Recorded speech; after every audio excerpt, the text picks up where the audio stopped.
L'ICANS, c'est l'Institut de cancérologie de Strasbourg, Europe. On a développé des soins de support qui sont dédiés aux patients qui ont des pathologies cancéreuses, qui sont sous chimiothérapie, avec du coup des thérapeutiques spécifiques, des thérapeutiques orales, et donc des soins de support qui sont plus adaptés à ces patients-là.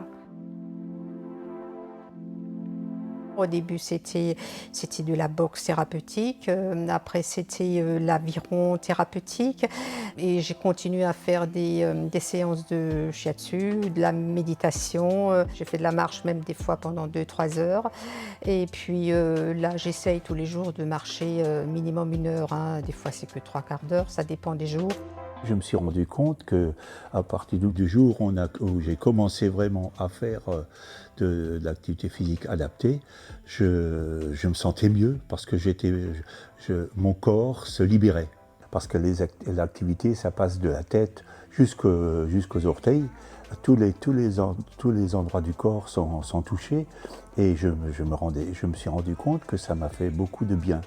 Il n'y a pas meilleur remède contre la mélancolie que l'activité physique, clairement. Ça, c'est les patients qui vous le disent, que quand on arrive à faire une activité régulière, eh bien, on se sent mieux, on reprend confiance dans son corps, dans ce corps qui est parfois blessé, lésé, avec la neuropathie, avec la difficulté qu'il a traversée.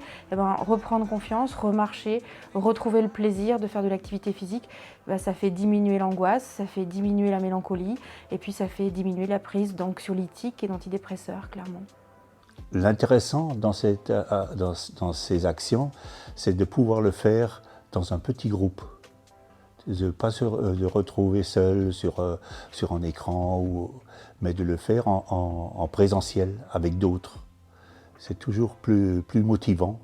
Le myélome, il a été longtemps une des maladies cancéreuses où on disait aucune activité physique n'est réalisable.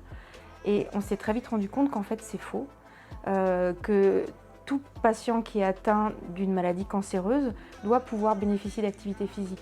Le myélome, il y a une atteinte osseuse, il y a une fragilité osseuse, il y a une fonte musculaire. Donc c'est clair que quand on a mal, on ne peut pas faire d'activité physique. Donc il faut d'abord s'occuper de la douleur, calmer la douleur, et une fois que celle-ci est calmée, trouver l'activité physique qui convient. Parce que ça peut être de l'activité physique douce, de relaxation, de respiration, comme de l'activité physique plus intense, avec de la marche nordique, une activité physique qui fait transpirer, elle est tout à fait réalisable même quand on a un myélome. Mais il faut s'adapter, il ne faut jamais forcer et il ne faut pas faire d'à-coups. Même si c'est que 1/4 d'heure dans la journée ou n'importe. Moi, je suis vraiment quelqu'un qui trouve son épanouissement et de ne pas penser à la maladie en faisant des activités physiques adaptées, hein.